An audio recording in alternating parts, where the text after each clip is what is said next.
और ਉਹਦਾ जहाज़ ਜਿਹੜਾ ਸੀ ਉਹ ਇੱਧਰ ਹਿਮਾਲਿਆ ਦੇ ਵਿੱਚ ਗਿਰ ਗਿਆ। ਉਸ ਦੇ ਵਿੱਚੋਂ ਕਰੋੜਾਂ ਅਰਬਾਂ ਰੁਪਏ ਖਿੰਡ ਗਏ ਉੱਥੇ। तो उस तो बाद ਜਦੋਂ ਉਹਦਾ ਘਰ ਫਰੋਲਿਆ ਗਿਆ, ਉਸ ਦੀ अलमारी ਦੇ ਵਿੱਚ ਅਰਬਾਂ ਖਰਬਾਂ ਰੁਪਏ ਪਏ ਸੀ ਨੋਟ। तो सरकार हिंदुस्तान की राह के राही बहुत पैसे बड़े साधन इस्तेमाल कर रही है, जिन्हां साधनों के नाल सिक्खी की मुखालफत की जा रही है।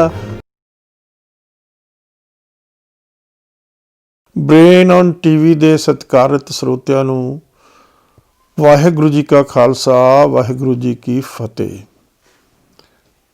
23 तरीक ਨੂੰ ਆਕਲੈਂਡ ਦੇ ਵਿੱਚ ਨਿਊਜ਼ੀਲੈਂਡ ਦੇ ਵਿੱਚ ਹਰਨੇਕ ਸਿੰਘ ਨੇਕੀ ਦੇ ਉੱਤੇ ਬੜਾ ਹਮਲਾ ਹੋਇਆ ਔਰ ਉਸ ਨੂੰ ਬੁਰੀ ਤਰ੍ਹਾਂ ਜ਼ਖਮੀ ਕੀਤਾ ਗਿਆ। ਰਾਤ ਦੇ 10 ਵਜੇ ਇਹ ਆ ਰਹੀ ਹੈ ਰਿਪੋਰਟ, 10 ਵਜੇ 23 ਤਰੀਕ ਨੂੰ ਉਸ ਦੇ ਘਰ ਦੇ ਬਾਹਰ ਕੋਰਟ ਯਾਰਡ ਦੇ ਵਿੱਚ ਸ਼ਾਇਦ ਇਹ ਹਮਲਾ ਹੋਇਆ। ਇਸ ਦੀ ਪੁਸ਼ਟੀ ਉੱਥੋਂ ਦੀ ਸਰਕਾਰ ਨੇ ਵੀ ਕਰ ਦਿੱਤੀ ਹੈ। ਉਸ ਤੋਂ ਇਲਾਵਾ ਨੇਕੀ ਦੀ ਵਾਈਫ ਨੇ ਵੀ ਇਸ ਦੀ ਪੁਸ਼ਟੀ ਕੀਤੀ ਹੈ। ਹੁਣ ਇਹ ਸਾਰੀ ਜਿਹੜਾ ਘਟਨਾਕ੍ਰਮ ਹੈ ਇਸ ਦਾ ਐਨਾਲਿਸਿਸ ਕਰਨਾ ਹੋਵੇ, ਕਿਉਂਕਿ ਬਹੁਤ ਸਾਰੇ ਉਸ ਦੇ ਸਪੋਰਟਰ ਵੀ ਆਪਣੀਆਂ ਵੀਡੀਓਜ਼ ਪਾ ਰਹੇ ਆ ਕਿ ਵੀ ਇਹ ਬਹੁਤ ਗਲਤ ਗੱਲ ਹੋਈ ਹੈ। ਇਸੇ ਤਰੀਕੇ ਦੇ ਨਾਲ ਜਿਹੜੇ ਨੇਕੀ ਦੇ ਵਿਰੋਧੀ ਆ ਉਹ ਵੀ ਚਾਰ ਚਫੇਰੇ ਤੋਂ ਇਹ ਇੰਡੀਆ ਤੋਂ ਬਾਹਰ ਅਮਰੀਕਾ, ਕੈਨੇਡਾ, ਆਸਟ੍ਰੇਲੀਆ, ਨਿਊਜ਼ੀਲੈਂਡ ਵਗੈਰਾ ਤੋਂ ਨੇਕੀ ਦੇ ਵਿਰੋਧ ਦੇ ਵਿੱਚ ਵੀ ਬਹੁਤ ਸਾਰੀਆਂ ਵੀਡੀਓਜ਼ ਪਾਈਆਂ ਜਾ ਰਹੀਆਂ। ਤੋ ਇਸ ਚੀਜ਼ ਦਾ ਸਹੀ ਐਨਾਲਿਸਿਸ ਕਰਨਾ ਬਣਦਾ ਹੈਗਾ। ਲੋਕਾਂ ਤੱਕ ਉਸ ਦੀ ਜਿਹੜੀ ਅਸਲੀਅਤ ਉਹ ਜਾਣੀ ਚਾਹੀਦੀ ਹੈ। ਜਿਹੜਾ ਹਰਨੇਕ ਸਿੰਘ ਨੇਕੀ ਸੀ ਉਹ ਕਾਫੀ ਸਾਲਾਂ ਤੋਂ ਵਿਵਾਦ ਦੇ ਵਿੱਚ ਰਿਹਾ, ਕੰਟਰੋਵਰਸੀਜ਼ ਦੇ ਵਿੱਚ ਰਿਹਾ। ਉਹ ਇਸ ਕਿਸਮ ਦੀਆਂ ਕਈ ਗੱਲਾਂ ਕਰਦਾ ਸੀ ਔਨ ਦੀ ਨੇਮ ਆਫ ਰੈਸ਼ਨੈਲਿਟੀ ਅਤੇ ਰੀਜ਼ਨ ਅਤੇ ਲੌਜਿਕ ਦੇ ਉੱਤੇ। ਉਹ ਕਹਿੰਦਾ ਸੀ ਮੇਰੀ ਸਾਰੀ ਚੀਜ਼ ਰੈਸ਼ਨਲ ਹੈ, ਮੇਰੀ ਸਾਰੀ ਚੀਜ਼ ਲੌਜੀਕਲ ਹੈ, ਮੇਰੀ ਸਾਰੀ ਚੀਜ਼ ਰੀਜ਼ਨੇਬਲ ਹੈ। ਔਰ ਉਸ ਦੇ ਵਿੱਚ ਸਿੱਖ ਇਤਿਹਾਸ ਬਾਰੇ, ਗੁਰਬਾਣੀ ਬਾਰੇ, ਗੁਰੂਆਂ ਦੇ ਜੀਵਨ ਬਾਰੇ, ਇਸੇ ਤਰੀਕੇ ਦੇ ਨਾਲ ਪ੍ਰਚਾਰਕਾਂ ਬਾਰੇ, ਇਸੇ ਤਰੀਕੇ ਨਾਲ ਸਿੱਖ ਸਕਾਲਰਸ ਬਾਰੇ, ਸਾਰਿਆਂ ਦੇ ਬਾਰੇ ਉਹ ਆਪਣਾ ਓਪੀਨੀਅਨ ਐਕਸਪ੍ਰੈਸ ਕਰਦਾ ਸੀ। ਔਰ ਉਹ ਓਪੀਨੀਅਨ ਜਿਹੜਾ ਹੁੰਦਾ ਸੀ ਉਹ ਬਿਲਕੁਲ ਬਾਇਸਡ ਹੁੰਦਾ ਸੀ। ਜਿਹੜਾ ਕਿ ਉਹਨੂੰ ਜਿਸ ਤਰੀਕੇ ਦੀ ਗੱਲ ਲੱਗਦੀ ਸੀ ਉਸੇ ਕਿਸਮ ਦੀ ਉਹ ਗੱਲ ਆਪਣੀ ਕਮਿਊਨੀਕੇਸ਼ਨ ਦੇ ਵਿੱਚ ਲੋਕਾਂ ਨੂੰ ਕਨਵੇ ਕਰਦਾ ਸੀ। ਇਸ ਦੇ ਨਾਲ ਉਹ ਹਮੇਸ਼ਾ ਕੰਟਰੋਵਰਸੀਜ਼ 'ਚ ਰਹਿੰਦਾ ਸੀ ਔਰ ਬਹੁਤ ਸਾਰੇ ਲੋਕਾਂ ਨੂੰ ਮਤਲਬ ਸ਼ਬਦਾਵਲੀ ਵੀ ਬੜੀ ਮਤਲਬ ਇਸ ਕਿਸਮ ਦੀ ਸੀ ਜਿਹੜੀ ਨਾ ਬਰਦਾਸ਼ਤ ਹੋਵੇ। ਉਸ ਦੇ ਵਿੱਚ ਅਪਸ਼ਬਦ ਇਸਤੇਮਾਲ ਕਰਨੇ, ਕਿਸੇ ਨੂੰ ਬਖਸ਼ਣਾ ਨਹੀਂ, ਕਿਸੇ ਨੂੰ ਇਹ ਨਹੀਂ ਦੇਖਣਾ ਵੀ ਮੇਰੀ ਇਹ ਲੜਕੀ ਆ ਅੱਗੇ ਜਿਸ ਦੇ ਬਾਰੇ ਉਹ ਕੁਛ ਬੋਲ ਰਿਹਾ, ਜਾਂ ਕੋਈ ਬਜ਼ੁਰਗ ਆ ਜਾਂ ਕੋਈ ਵਿਦਵਾਨ ਆ, ਤਾਂ ਹਰ ਬੰਦੇ ਨੂੰ ਇੱਕੋ ਲੜੀ 'ਚ ਪਰੋ ਕੇ ਉਸਨੇ ਅਪਸ਼ਬਦ ਇਸਤੇਮਾਲ ਕਰਨੇ। ਤੋ ਇਹ ਸਾਰੀ ਜਿਹੜੀ ਚੀਜ਼ ਹੋਈ ਆ ਮਾੜੀ ਗੱਲ ਆ ਕਿਸੇ ਬੰਦੇ 'ਤੇ ਵਾਇਲੈਂਸ ਕਰਨੀ। ਮੈਂ ਕਿਸੇ ਕਿਸਮ ਦੀ ਵਾਇਲੈਂਸ ਦਾ ਵਿਰੋਧੀ, ਹਰ ਕਿਸਮ ਦੀ ਵਾਇਲੈਂਸ ਦਾ ਵਿਰੋਧੀ ਆ। ਵਾਇਲੈਂਸ ਦੋ ਤਰ੍ਹਾਂ ਦੀ ਹੁੰਦੀ ਆ, ਇੱਕ ਹੁੰਦੀ ਆ ਫਿਜ਼ੀਕਲ ਵਾਇਲੈਂਸ, ਦੂਜੀ ਹੁੰਦੀ ਆ ਸ਼ਬਦਾਂ ਦੀ ਵਾਇਲੈਂਸ, ਜ਼ਬਾਨ ਦੀ ਵਾਇਲੈਂਸ, ਲੈਂਗੁਏਜ ਦੀ ਵਾਇਲੈਂਸ। ਦੋਨੇ ਵਾਇਲੈਂਸ ਜਿਹੜੀਆਂ ਹੁੰਦੀਆਂ ਵਾਇਲੈਂਸਿਸ ਇਹ ਅਤੀ ਮਾੜੀਆਂ, ਜ਼ਰੂਰਤ ਤੋਂ ਵੱਧ ਮਾੜੀਆਂ। ਕਿਸੇ ਦੀਆਂ ਜਿਹੜੀਆਂ ਧਾਰਮਿਕ ਜੋ ਵੀ ਉਸ ਦੀਆਂ ਵਿਚਾਰਾਂ ਹਨ ਜਾਂ ਉਸਦਾ ਵਿਸ਼ਵਾਸ ਹੈ, ਧਾਰਮਿਕ ਵਿਸ਼ਵਾਸ, ਉਸ ਨੂੰ ਤੁਸੀਂ ਇਸ ਤਰੀਕੇ ਦੇ ਨਾਲ ਉਹ 'ਤੇ ਅਟੈਕ ਕਰਕੇ ਅਪਸ਼ਬਦ ਬੋਲ ਕੇ ਉਸ ਦੇ ਸੈਂਟੀਮੈਂਟਸ ਨੂੰ, ਉਸ ਦੇ ਇਮੋਸ਼ਨਸ ਨੂੰ, ਉਸ ਦੇ ਵਿਸ਼ਵਾਸ ਨੂੰ ਮਤਲਬ ਢਾਹ ਢੇਰੀ ਕਰਨਾ, ਮੈਂ ਸਮਝਦਾ ਇਹ ਬਹੁਤ ਘਿਨਾਉਣੀ ਗੱਲ ਹੈ। ਮੈਨੂੰ ਪਤਾ ਨਹੀਂ, ਮੈਂ ਨਿਊਜ਼ੀਲੈਂਡ ਦਾ ਕਨਸਟੀਟਿਊਸ਼ਨ ਪੜ੍ਹਿਆ ਨਹੀਂ, ਪਰ ਇੰਡੀਅਨ ਕਨਸਟੀਟਿਊਸ਼ਨ ਦੇ ਵਿੱਚ ਇਸੇ ਤਰੀਕੇ ਨਾਲ ਇੰਗਲੈਂਡ ਦੇ ਕਨਸਟੀਟਿਊਸ਼ਨ ਦੇ ਵਿੱਚ, UK ਦੇ ਕਨਸਟੀਟਿਊਸ਼ਨ ਦੇ ਵਿੱਚ ਇੱਕ ਕਾਨੂੰਨ ਹੈ ਜਿਸ ਕਾਨੂੰਨ ਨੂੰ ਬਲਾਸਫੇਮੀ ਕਹਿੰਦੇ ਆ।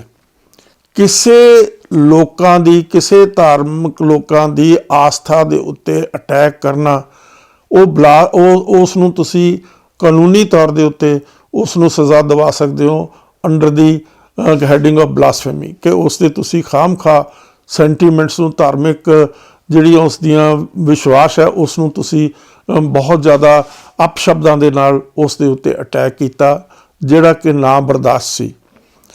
ਤੋ ਇਹ ਸਾਰੀ ਜਿਹੜੀ ਘਟਨਾਕ੍ਰਮ ਹੈ, ਇਸ ਦੇ ਪਿੱਛੇ ਬਹੁਤ ਵੱਡੀ ਦਾਸਤਾਨ, ਕੁਝ ਸ਼ਿਕਾਇਤਾਂ ਵੀ ਹੋਈਆਂ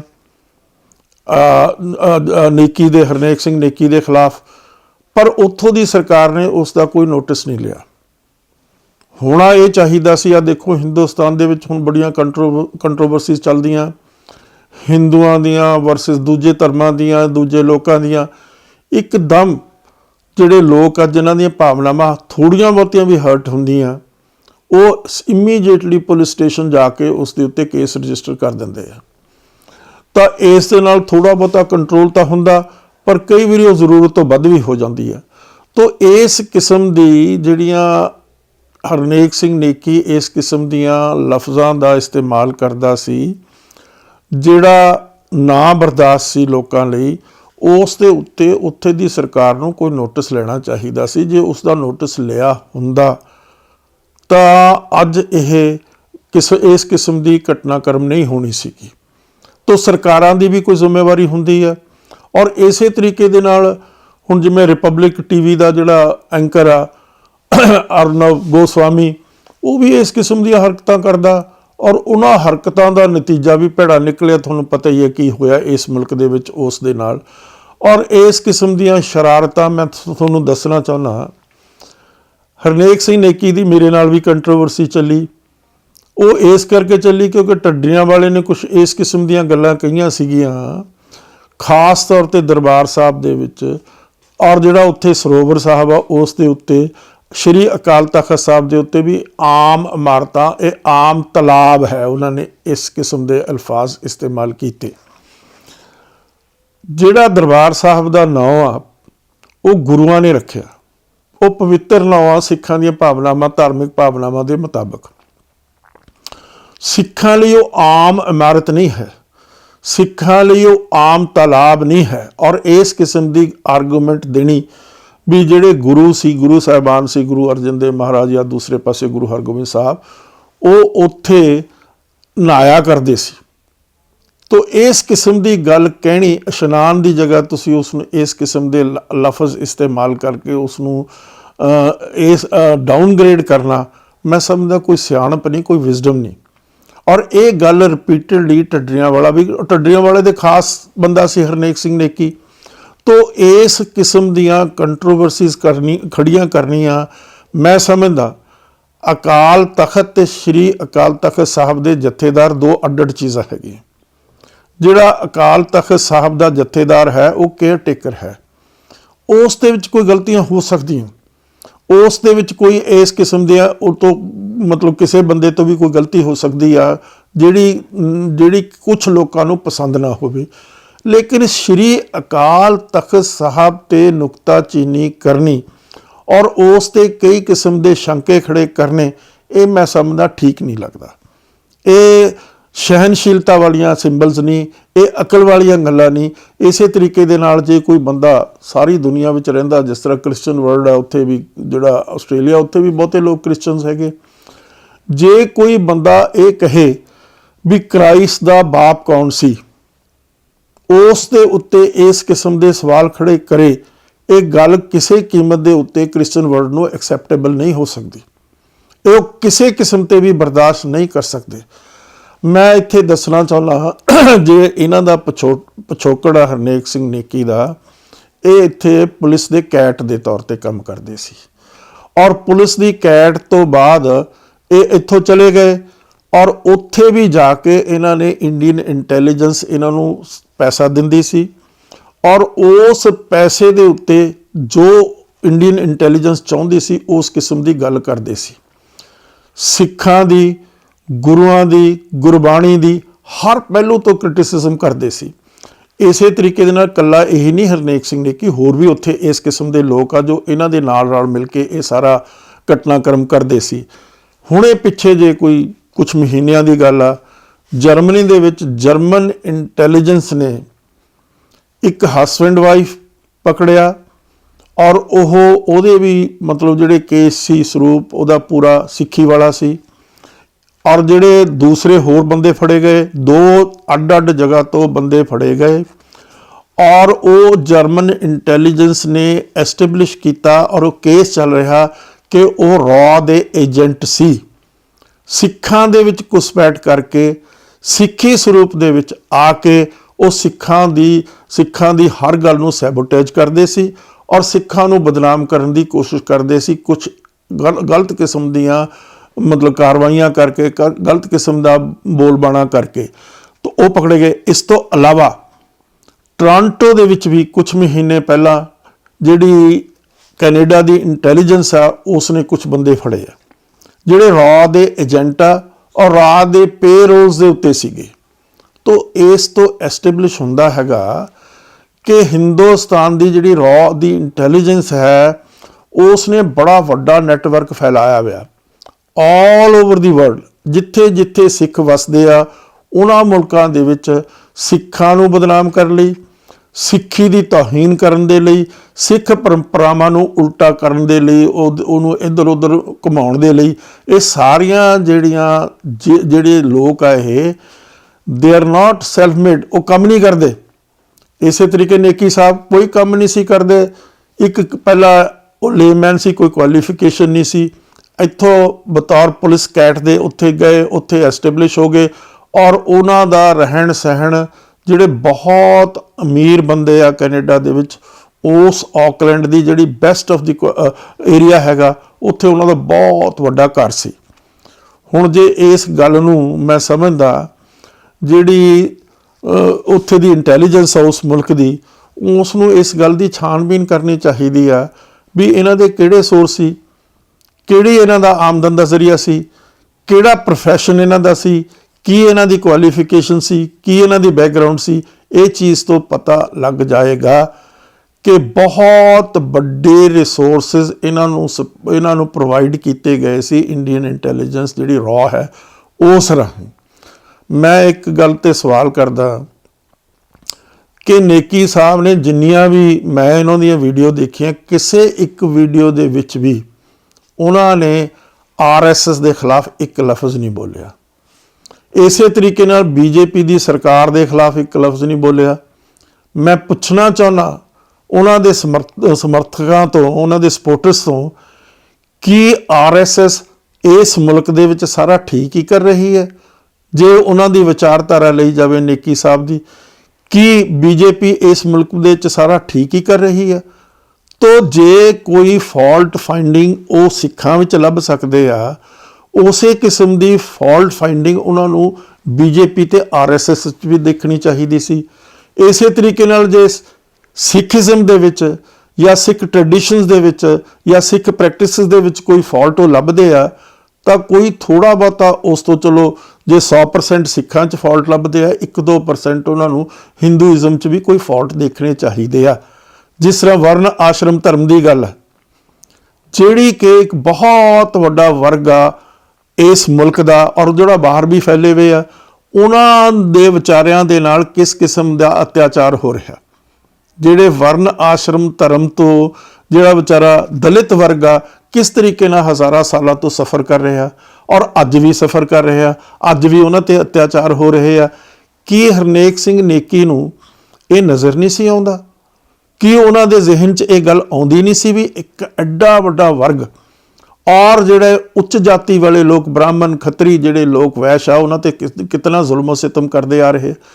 कि गुरु नानक ने वो वर्ण आश्रम धर्मां दे उत्ते अटैक नहीं किया? कि गुरु नानक ने उन्हां दी जिहड़े लोग बेचारे दलित सी उन्हां दी लिबरेशन लई आवाज़ बुलंद नहीं की? ये गल तां कदे मैं नेकी साहब दे मूँह चों कदे सुनी नहीं, कदे उन्होंने इस गल ते अपना एक्सप्रैशन ही नहीं दिता। तो मेरा मतलब कहण दा है मैं तुहानूं इत्थे एक गल कहानी सुनाउणी चाहुंदा। मुसलमानां दे भी इस किस्म के कई जिस तरह हुण फ्रांस दे विच भी जो झगड़ा छिड़िया उन्हां दे मुहम्मद साहब दा कार्टून बनाया गया। किस आधार ते कार्टून बनाया गया? फ्रीडम ऑफ एक्सप्रैशन दे उत्ते भी हर एक बंदे नूं लिखण दी बोलण दी आज़ादी है पर आज़ादी दी कोई लिमिट है, कोई उस दी लिमिटेशनस हैगियां, कोई उसकी कंस्टेंट हैगी आ।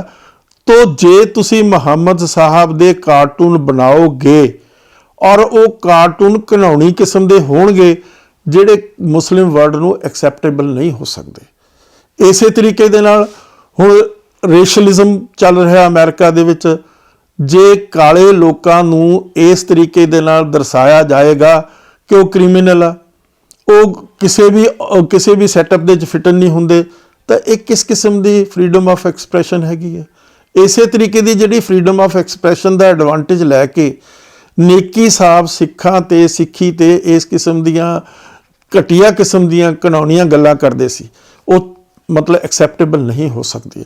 मैं हुण इत्थे तुहानूं एक कहानी सुनाउणा चाहुंदा कि एक आर्या समाजी लीडर सी, प्री पार्टीशन डेज दे विच लाहौर दे विच सी, उसकी किताबां की दुकान सी। उसने एक पैम्फलेट लिखिया जिस पैम्फलेट का हैडिंग सी रंगीला रसूल। रंगीला रसूल मतलब मुहम्मद साहब के उत्ते लिखिया और उन्होंने करैक्टर असैसीनेशन की मुहम्मद साहब की उस पैम्फलेट दे विच।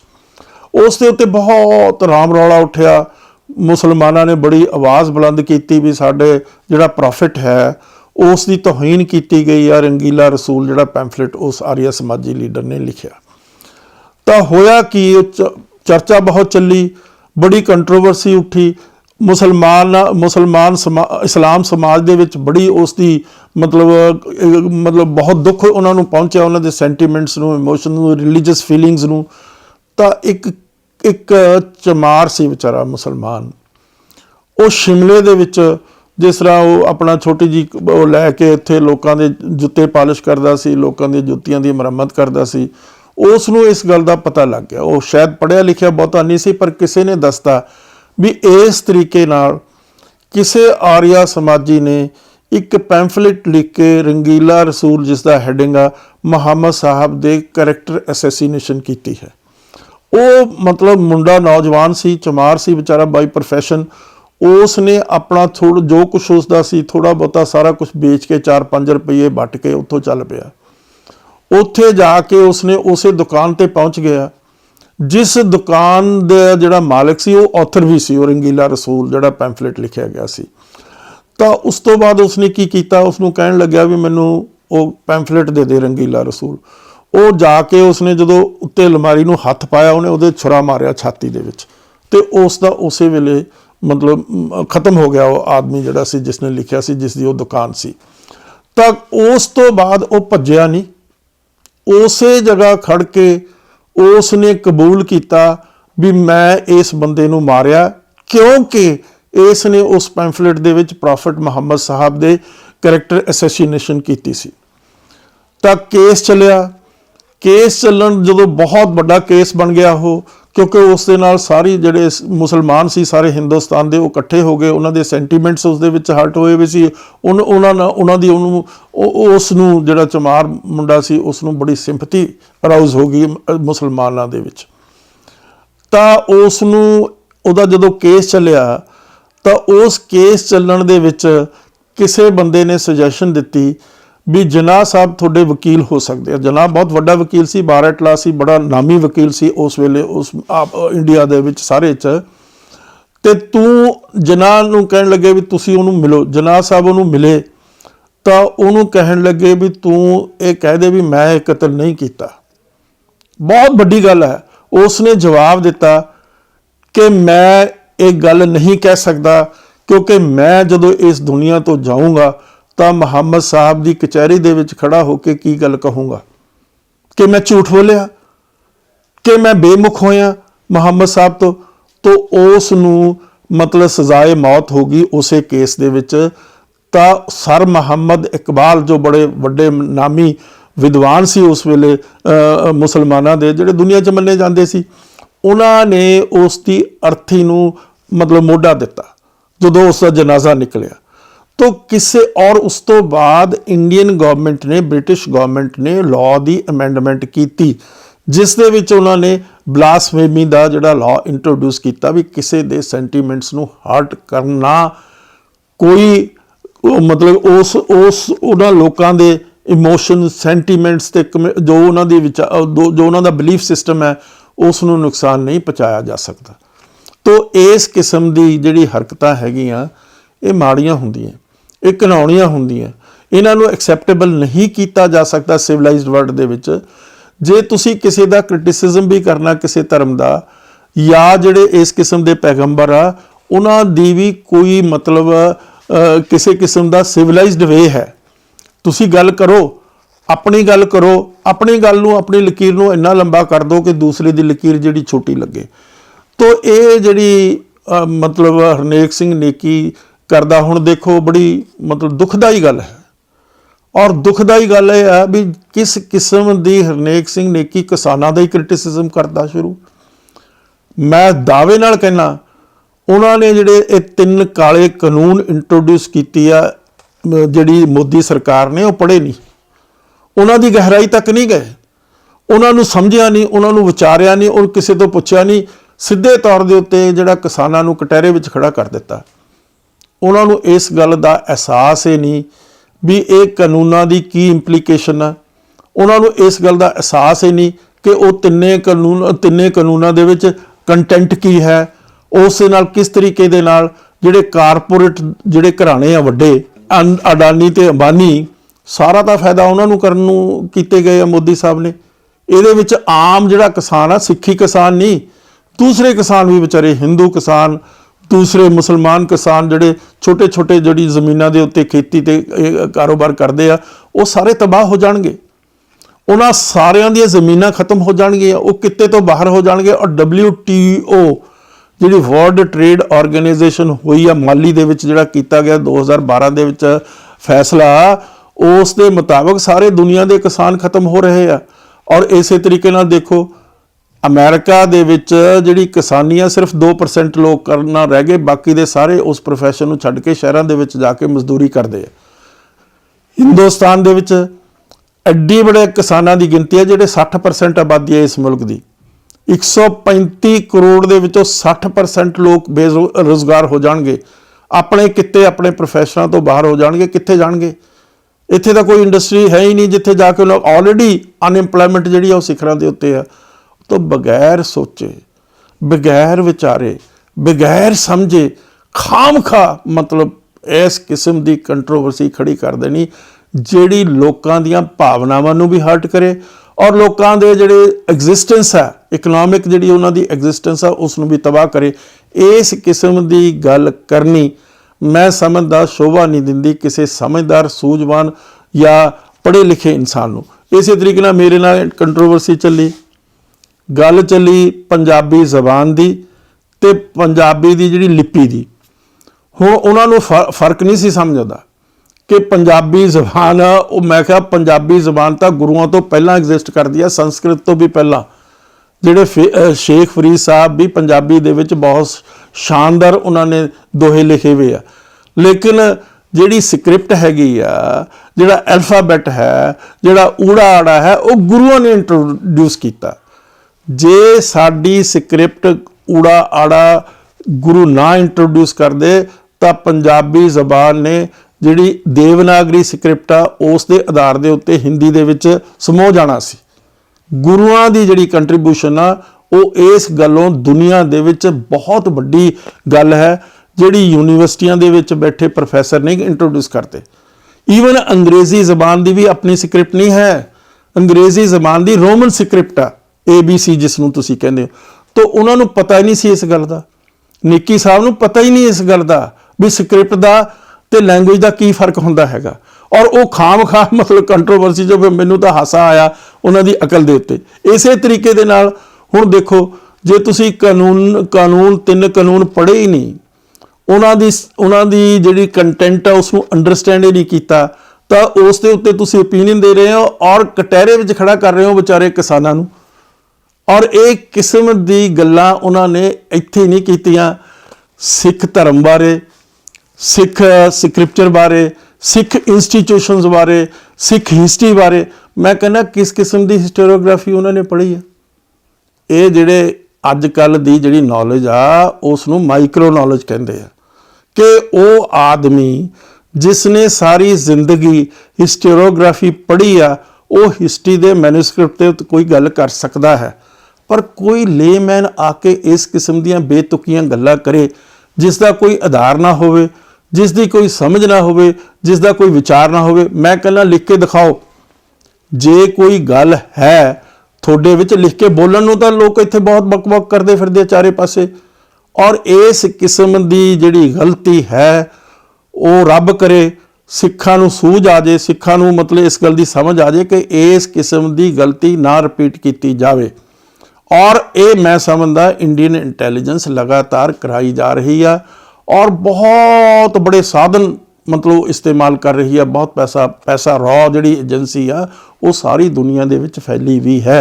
और होर ਕੰਮਾਂ ਤੋਂ ਇਲਾਵਾ ਉਹਨਾਂ ਨੂੰ ਇਹ ऑब्जेक्टिव दिता गया कि किस तरीके नाल सिੱਖੀ ਨੂੰ डिसमेंटल करना, सिखां दे इतिहास ਨੂੰ बिगाड़ के लोकां अगे पेश करना, सिखिज़म ਨੂੰ भी परिभाषा उसकी बदलनी आ। ये सारियां प्रोजेक्ट दिते हुए आ। मैं इस गल दे उत्ते एक किताब लिखी है, critic of western writing on Sikh religion and history.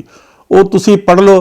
तो इस तरीके दे नाल जिस तरह धर्म युद्ध मोर्चे ਨੂੰ क्रिटिसाइज़ करना, ना किसी गल की समझ आ भी ਜਿਹੜੇ ਪਾਣੀਆਂ ਦੇ ਮੁੱਦੇ ਕੀ ਆ, उसकी की उसकी इंटेंट है, की उसकी स्पिरिट है, की उसका लैटर है। वो बगैर उस गल तो सिखां नूं ब्लेम करी जाना, सिखां नूं ब्लेम करी जाना और उन्हां नूं कटहरे विच खड़े रखना, ये कोई मैं समझदा बहुती सियाणप नहीं।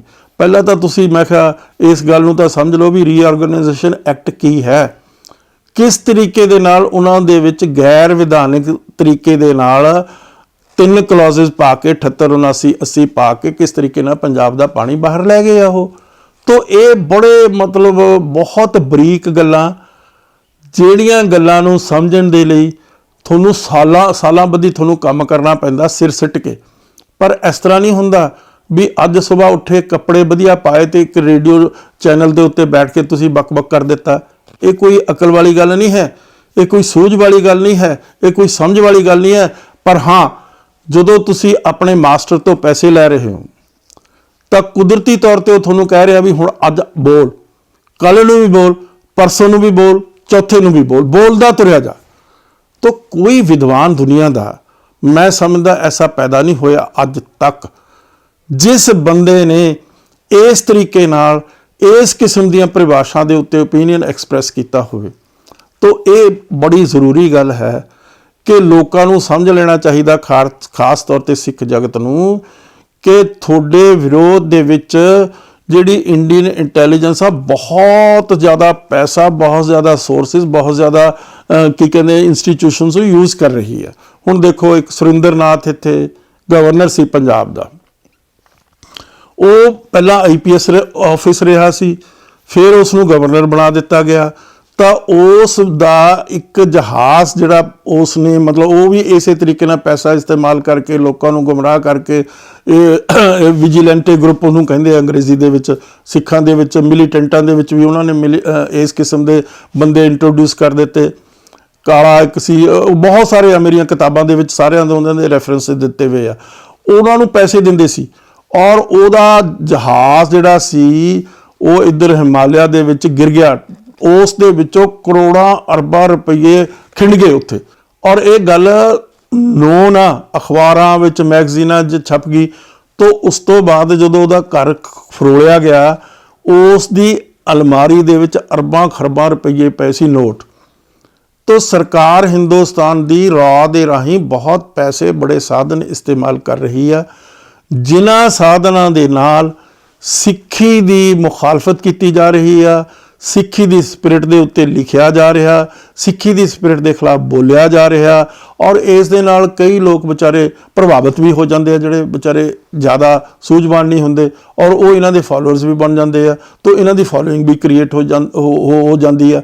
तो इस तरीके दे नाल इस किस्म दीयां जिहड़ियां गल्लां हैगियां, उन्हां जिहड़े लोग आ उन्हां नूं थोड़ी सूझ चाहिदी, आप पढ़ना चाहिए, आप विचारना चाहिए। हुण इस तरीके नाल बचित्र नाटक की गल लैके इसने बड़ा वाब रोला खड़ा किया टकसाल दे। मैं टकसाल का हामी नहीं, मैं टकसाल का विरोधी हाँ। मैं बचित्र नाटक का 100% विरोधी हाँ, पर मैं किसी को गाल गलोच नहीं करता। मैं बाद दलील बचित्र नाटक के खिलाफ लिखिया भी है ਬਚਿੱਤਰ ਨਾਟਕ ਦੇ ਖਿਲਾਫ ਬੋਲਿਆ ਵੀ ਹੈ, ਇਸੇ ਤਰੀਕੇ ਨਾਲ ਟਕਸਾਲ ਦੇ ਖਿਲਾਫ ਵੀ ਬੋਲਿਆ। ਜਦੋਂ ਟਕਸਾਲ ਵਾਲਿਆਂ ਨੇ ਢੱਡਰੀਆਂ ਵਾਲੇ ਤੇ ਅਟੈਕ ਕਰਾਇਆ, ਮੈਂ ਆਰਟੀਕਲ ਲਿਖਿਆ ਟ੍ਰਿਬਿਊਨ ਦੇ ਵਿੱਚ, ਉਹ ਛਪਿਆ ਹੋਇਆ ਆਰਟੀਕਲ ਆ, ਉਹਨਾਂ ਦੇ ਵਿਰੋਧ 'ਚ ਲਿਖਿਆ ਵੀ ਇਸ ਕਿਸਮ ਦੀ ਵਾਇਲੈਂਸ ਕਿਸੇ ਸਿਵਲਾਈਜ਼ਡ ਸੁਸਾਇਟੀ ਦੇ ਵਿੱਚ ਨਹੀਂ ਹੋਣੀ ਚਾਹੀਦੀ। ਪਰ ਜਦੋਂ ਢੱਡਰੀ ਵਾਲਾ ਵੀ ਬੇਤੁਕੀਆਂ ਗੱਲਾਂ ਕਰਦਾ, ਬੇਬੁਨਿਆਦ ਗੱਲਾਂ ਕਰਦਾ, ਸਿੱਖੀ ਸਿਧਾਂਤਾਂ ਦੇ ਗੱਲਾਂ ਖਿਲਾਫ ਕਰਦਾ, ਸਿੱਖ ਇੰਸਟੀਟਿਊਸ਼ਨਸ ਦੇ ਗੱਲਾਂ ਖਿਲਾਫ ਕਰਦਾ, ਮੈਂ ਉਸ ਦਾ 100% ਵਿਰੋਧੀ। ਬਗੈਰ ਸਮਝੇ, ਬਗੈਰ ਵਿਚਾਰੇ, ਬਗੈਰ ਕਿਸੇ ਗੱਲ ਦੀ ਡੈਪਥ 'ਚ ਜਾਏ ਬਗੈਰ ਇਸ ਕਿਸਮ ਦੀਆਂ ਗੱਲਾਂ ਸ਼ੋਭਦੀਆਂ ਨਹੀਂ। ਖਾਸ ਤੌਰ 'ਤੇ ਜਿਹੜੇ ਆਪਣੇ ਆਪ ਨੂੰ ਕਹਿੰਦੇ ਆ ਵੀ ਅਸੀਂ ਸਿੱਖੀ ਦੇ ਬਹੁਤ ਵੱਡੇ ਪ੍ਰਚਾਰਕ ਹਾਂ ਔਰ ਸਿੱਖੀ ਦੇ ਬਹੁਤ ਵੱਡੇ ਵਿਰੋਧੀ ਹਾਂ। ਔਰ ਉਹ ਸਾਰੇ ਦੇਖੋ, ਬੜੀ ਅਜੀਬ ਗੱਲ ਹੈ, ਜਿੰਨੇ ਵੀ ਉਹ ਲੋਕ ਆ ਉਹ ਸਾਰੇ ਦੇ ਸਾਰੇ ਸਿੱਖੀ ਸਰੂਪ 'ਚ ਆ ਔਰ ਉਹਨਾਂ ਨੇ ਆਪਣੇ ਦਾੜੇ ਪ੍ਰਕਾਸ਼ ਕੀਤੇ ਹੋਏ ਆ। ਜਿਹੜੇ ਬੰਦੇ ਕੈਨੇਡਾ 'ਚ ਫੜੇ ਗਏ, ਟੋਰਾਂਟੋ 'ਚ ਰॉ ਦੇ ਏਜੰਟ ਜਿਹੜੇ ਉੱਥੇ ਦੀ ਇੰਟੈਲੀਜੈਂਸ ਨੇ ਫੜੇ, ਉਹਨਾਂ ਦੇ ਵੀ ਉਸੇ ਸਰੂਪ 'ਚ ਆ। ਇਸੇ ਤਰੀਕੇ ਨਾਲ ਜਿਹੜੇ ਜਰਮਨੀ 'ਚ ਫੜੇ ਗਏ ਉਹ ਵੀ ਇਸੇ ਸਰੂਪ 'ਚ ਆ, ਔਰ ਨੇਕੀ ਸਾਹਿਬ ਵੀ ਉਸੇ ਸਰੂਪ 'ਚ ਸੀਗੇ। ਤੋ ਇਸ ਕਰਕੇ ਇਹ ਬਹੁਤ ਵੱਡੀ ਚਾਲ ਆ। ਅੱਜ ਮੈਂ ਉਹਨਾਂ ਦੀ ਵਾਈਫ ਦੀ ਸਟੇਟਮੈਂਟ ਪੜ੍ਹੀ ਆ ਵੀ ਅਸੀਂ ਬੜੇ ਦੁੱਖ 'ਚ ਦੀ ਲੰਘ ਰਹੇ ਹਾਂ। ਮੈਂ ਸਮਝਦਾ ਸੀ ਉਹਨਾਂ ਦੀ ਵਾਈਫ ਨੂੰ ਵੀ ਸਮਝਾਉਣਾ ਚਾਹੀਦਾ ਸੀ ਆਪਣੇ ਹਸਬੈਂਡ ਨੂੰ ਕਿ ਭਾਈ ਇਸ ਕਿਸਮ ਦੀ ਗੱਲ ਨਹੀਂ ਕਰਨੀ ਚਾਹੀਦੀ, ਜਿਸ ਦੇ ਨਾਲ ਸਿੱਖਾਂ ਦੇ ਹਿਰਦੇ ਵਲੂੰਦਰੇ ਜਾ ਰਹੇ ਆ, ਉਹਨਾਂ ਦੇ ਸੈਂਟੀਮੈਂਟਸ ਹਰਟ ਹੋ ਰਹੇ ਆ, ਉਹਨਾਂ ਦੀਆਂ ਰਿਲੀਜੀਅਸ ਫੀਲਿੰਗਸ ਆ ਜਿਹੜੀਆਂ ਉਹਨਾਂ ਨੂੰ ਮਤਲਬ ਚੋਟ ਲਾਈ ਜਾ ਰਹੀ ਹੈ, ਤਾਂ ਉਹਨਾਂ ਦਾ ਵੀ ਫਰਜ਼ ਬਣਦਾ ਸੀ। ਤੋ ਇਸ ਕਰਕੇ ਅੱਜ ਜ਼ਰੂਰਤ ਹੈ ਕਿ ਅਸੀਂ ਇਹਨਾਂ ਲੋਕਾਂ ਦੇ ਬਾਰੇ ਸਮਝ ਲਈਏ। ਇਹਨਾਂ ਲੋਕਾਂ ਦੀ ਮਤਲਬ ਗਵਰਨਮੈਂਟ ਨੇ ਹਟਣਾ ਨਹੀਂ ਹੈ। ਅੱਜ ਵੀ ਜਿਹੜਾ ਕਿਸਾਨਾਂ ਦਾ ਸੰਘਰਸ਼ ਆ, ਉਸ ਦੇ ਉੱਤੇ ਵੀ ਬੜੀ ਇਲਜ਼ਾਮ ਤਰਾਸ਼ੀ ਕੀਤੀ ਜਾ ਰਹੀ ਹੈ। ਇੰਡੀਅਨ ਇੰਟੈਲੀਜੈਂਸ ਵੱਲੋਂ ਬੰਦੇ ਖੜੇ ਕੀਤੇ ਜਾ ਰਹੇ ਆ, ਉਹਨਾਂ 'ਚ ਫੁੱਟ ਪਾਉਣ ਦੀ ਕੋਸ਼ਿਸ਼ ਕੀਤੀ, ਹਰ ਜ਼ਰੀਆ ਵਰਤਿਆ ਜਾ ਰਿਹਾ ਕਿ ਕਿਸੇ ਤਰੀਕੇ ਦੇ ਨਾਲ ਜਿਹੜਾ ਕਿਸਾਨੀ ਅੰਦੋਲਨ ਆ ਉਸ ਨੂੰ ਮਲਾਈਨ ਕੀਤਾ ਜਾਵੇ, ਉਸ ਨੂੰ ਬਦਨਾਮ ਕੀਤਾ ਜਾਵੇ। ਔਰ ਇਸ ਦੇ ਵਿੱਚ ਨੇਕੀ ਸਾਹਿਬ ਵੀ ਪਾਰਟ ਬਣ ਗਏ। ਖਾਮਖਾ ਨਾ ਤੁਹਾਨੂੰ ਪਤਾ ਵੀ ਇਹ ਕਾਨੂੰਨ ਕੀ ਆ, ਨਾ ਤੁਸੀਂ ਇਹ ਕਾਨੂੰਨ ਪੜ੍ਹੇ ਆ, ਨਾ ਇਹ ਕਾਨੂੰਨ ਸਮਝੇ ਆ, ਨਾ ਤੁਹਾਡੀ ਕੋਈ ਲੀਗਲ ਨੌਲੇਜ ਆ, ਤਾਂ ਤੁਸੀਂ ਖਾਮਖਾ ਇਸ ਕਿਸਮ ਦੀਆਂ ਗੱਲਾਂ ਦੇ ਵਿੱਚ ਆਪਣੇ ਆਪ ਨੂੰ ਇਨਵੋਲਵ ਕਰਕੇ ਇੱਕ ਕੰਟਰੋਵਰਸੀ ਖੜੀ ਕਰਦੇ ਹੋ ਔਰ ਇੱਕ ਐਸੀ ਜਗ੍ਹਾ ਦੇ ਉੱਤੇ ਜਾ ਕੇ ਤੁਸੀਂ ਸਿੱਖਾਂ ਨੂੰ ਬਦਨਾਮ ਕਰਨ ਦੀ ਕੋਸ਼ਿਸ਼ ਕਰਦੇ ਹੋ ਜਿਹਦਾ ਕੋਈ ਜਵਾਬ ਹੀ ਨਹੀਂ ਹੈ। ਤਾਂ ਚਾਹੀਦਾ ਇਹ ਸੀ ਕਿ ਕਿਸੇ ਵੀ ਗੱਲ ਦੇ ਉੱਤੇ ਬੋਲਣ ਤੋਂ ਪਹਿਲਾਂ ਉਹਨੂੰ ਸਮਝ ਲਿਆ ਜਾਵੇ, ਉਹਨੂੰ ਵਿਚਾਰ ਲਿਆ ਜਾਵੇ। 3 ਕਾਨੂੰਨ ਪੜ੍ਹ ਤਾਂ ਲਓ, 3 ਕਾਨੂੰਨ ਸਮਝ ਤਾਂ ਲਾਓ। ਔਰ ਉਹ ਇੰਡੀਅਨ ਫੈਡਰਲ ਸਿਸਟਮ ਜਿਹੜਾ ਕਨਸਟੀਟਿਊਸ਼ਨ ਆ ਉਹਦੇ ਖਿਲਾਫ ਆ। ਇੰਡੀਅਨ ਕਨਸਟੀਟਿਊਸ਼ਨ ਦੇ ਵਿੱਚ ਜਿਹੜੀ ਐਗਰੀਕਲਚਰ ਆ ਸਟੇਟ ਸਬਜੈਕਟ ਆ। ਤੋ ਇਸ ਕਰਕੇ ਇਹ ਗੱਲ ਦੀ ਬਹੁਤ ਵੱਡੀ ਬਰੀਕੀ ਆ, ਇਸ ਦੀ ਤਹਿ ਤੱਕ ਜਾਣ ਦੀ ਲੋੜ ਆ। ਮੈਂ ਵੀ ਮਾਫ ਕਰਨਾ, ਮੈਂ ਪੰਜਾਬ ਯੂਨੀਵਰਸਿਟੀ 'ਚੋਂ ਪ੍ਰੋਫੈਸਰ ਹੈਡ ਰਿਟਾਇਰ ਹੋਇਆ। ਕਿੰਨੀ ਮੇਰੀ ਉਮਰ ਹੋ ਗਈ, 7-8 ਕਿਤਾਬਾਂ ਲਿਖੀਆਂ, ਹਜ਼ਾਰਾਂ ਆਰਟੀਕਲ ਲਿਖੇ ਆ। ਇਸ ਗੱਲ ਦੇ ਬਾਵਜੂਦ ਇਹਨਾਂ 3 ਕਾਨੂੰਨਾਂ ਦੀ ਗਹਿਰਾਈ ਤੱਕ ਜਾਣ ਲਈ ਮੈਨੂੰ ਕਈ ਹਫ਼ਤੇ ਲੱਗੇ ਆ ਕਿ ਕਾਨੂੰਨ ਕੀ ਆ। ਉਸ ਤੋਂ ਬਾਅਦ ਮੈਂ ਆਪਣੀ ਆਵਾਜ਼ ਬੁਲੰਦ ਕੀਤੀ ਆ ਕਿਸਾਨ ਅੰਦੋਲਨ ਦੇ ਹੱਕ ਦੇ ਵਿੱਚ ਵੀ ਉਹਨਾਂ ਨਾਲ ਜ਼ਾਤੀ ਹੋ ਰਹੀ ਆ, ਉਹਨਾਂ ਨਾਲ ਧੱਕਾ ਹੋ ਰਿਹਾ, ਉਹਨਾਂ ਦੇ ਪ੍ਰੋਫੈਸ਼ਨ ਨੂੰ ਤਬਾਹ ਕੀਤਾ ਜਾ ਰਿਹਾ, ਉਹਨਾਂ ਨੂੰ ਇਨਸਿਕਿਉਰਿਟੀ ਦੀ ਫੀਲਿੰਗ ਆ MSP ਦੇ ਉੱਤੇ, ਮਿਨੀਮਮ ਸਪੋਰਟ ਪ੍ਰਾਈਸ ਦੇ ਉੱਤੇ। ਔਰ ਹੁਣ ਦੇਖੋ ਜਿਹੜਾ ਮੋਦੀ ਆ ਕਿੰਨੀਆਂ ਚਲਾਕੀ ਤੇ ਚੁਸਤੀ ਵਾਲੀਆਂ ਗੱਲਾਂ ਕਰ ਰਿਹਾ ਕਿ ਮੈਂ ਨਾ MSP ਖਤਮ ਕੀਤੀ ਆ, ਨਾ ਕਰਨੀ ਆ, ਨਾ ਜੇ ਨਹੀਂ ਹੈ ਤਾਂ ਤੁਸੀਂ ਇਸ ਨੂੰ ਲੀਗਲ ਫਰੇਮਵਰਕ 'ਚ ਕਿਉਂ ਨਹੀਂ ਪਾਉਂਦੇ ਭਾਈ? ਤੂੰ ਕੱਲ ਨੂੰ ਨਹੀਂ ਰਹੇਗਾ ਤਾਂ ਉਸ ਤੋਂ ਬਾਅਦ MSP ਖਤਮ ਹੋ ਜਾਏਗੀ। ਜੇ ਲੀਗਲ ਫਰੇਮ ਦੇ ਵਿੱਚ ਹੋਏਗੀ ਤਾਂ ਲੋਕਾਂ ਨੂੰ ਸਿਕਿਉਰਿਟੀ ਮਿਲੇਗੀ, ਤਾਂ ਇਹ ਹਮੇਸ਼ਾ ਲਈ ਇਸ ਮੁਲਕ ਦੇ ਵਿੱਚ ਕਿਸਾਨਾਂ ਦੀ ਜਿਹੜੀ ਜੋ ਵੀ ਜਿਨਸ ਆ ਉਹਨਾਂ ਦੇ ਪ੍ਰੋਪਰ ਮੁੱਲ ਮਿਲਦੇ ਰਹਿਣਗੇ।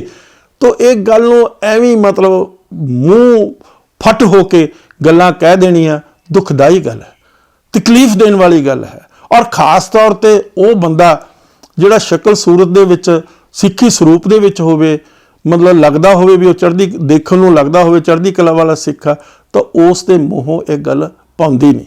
ਇਹ ਗੱਲ ਚਾਹੀਦੀ ਆ ਕਿ ਮੈਂ ਕਹਿੰਦਾ ਓਪੀਨੀਅਨ ਦਿਓ, ਕੋਈ ਹਰਜ਼ ਨਹੀਂ ਨਾ ਦੇਣ ਦਾ, ਪਰ ਉਹਦੀ ਤਹਿ ਤੱਕ ਤਾਂ ਜਾਓ, ਉਹਦਾ ਕੋਈ ਐਨਾਲਿਸਿਸ ਤਾਂ ਕਰੋ, ਉਸ ਦੀ ਗਹਿਰਾਈ ਤੱਕ ਤਾਂ ਜਾਓ, ਕੋਈ ਦਲੀਲ ਤਾਂ ਦਿਓ। ਤਾਂ ਇਹ ਮੇਰੀ ਬੇਨਤੀ ਆ ਕਿ ਇਸ ਨਾਜ਼ੁਕ ਸਮੇਂ ਦੇ ਵਿੱਚ ਨੇਕੀ ਸਾਹਿਬ ਦੇ ਪਰਿਵਾਰ ਨੂੰ ਵੀ ਬੜੀ ਸੂਝ ਦੇ ਨਾਲ ਇਹ ਜਿਹੜੀ ਟ੍ਰੈਜਡੀ ਆ ਇਸ ਨੂੰ ਬੀਅਰ ਕਰਨਾ ਚਾਹੀਦਾ। तो इस गल की जिहड़ी ਜ਼ਬਾਨ की वायलेंस आ उस तो हमेशा हमेशा ਲਈ दूर रहना चाहिए। किसी बंदे नूं किसी एडे बड़े किसानां दा किड्डा देखो इस मुल्क दे विच 60 करोड़ किसान आ और उन्हां दे परिवार आ, उन्हां दे बच्चे आ, उन्हां दे बुढ़े माँ बाप आ, उन्हां नूं तुसीं एक प्रोफैशन तो बाहर कर रहे हो। और जिहड़े कानून बनाए आ वो किहने बनाए आ? अंबानिया अडानिया ने बनाए आ, उन्हां दे हक विच भुगत रहे आ। और जिहड़े 60 करोड़ गरीब किसान आ जिन्हां दी एग्जिस्टेंस जमीन दे उत्ते आ, जिन्हां दी एग्जिस्टेंस खेती दे उत्ते आ, उन्हां नूं बर्बाद करके उन्हां दी पालना की जा रही है। तो इस करके रहम भी करो, रहम भी करो, रब नूं मन्नो, रब दे भाणे नूं मन्नो, रहम करके उस बंदे नाल खड़े हो जिहड़े निहत्थे आ, जिहड़े कमज़ोर आ, जिन्हां ते जुल्मो सितम हो रहा, जिन्हां दी इकनॉमिक एक्सप्लाइटेशन हो रही है। सो मेरी यही बेनती आ कि इस गल नूं सहनशीलता दे नाल समझ के विचार के सारे सिख जगत अज मैनूं बड़ी तसल्ली ते खुशी आ। हर एक किसान जिहड़ा चाहे पिंड च रहिंदा, चाहे किते बाहर रहिंदा, चाहे शहर च रहिंदा, चाहे कस्बे च रहिंदा, वो सारी गल दी बरीकी नूं समझ रहा। ना ही सिख बल्कि जिहड़े नॉन सिख फार्मर्स भी हैगे, चाहे वो मध्य प्रदेश दे आ, चाहे वो उत्तराखंड दे आ, चाहे यूपी दे आ, चाहे राजस्थान दे आ, चाहे करनाटका दे आ, चाहे महाराष्ट्र दे आ, सारे इस गल दी तह तक पहुँच चुके हैं। तो कल्ले निक्की साहब ही उल्ट खड़े सीगे, कल्ले निक्की साहब की विजडम उन्हां नालों सारिਆਂ नालों ज़्यादा हैगी।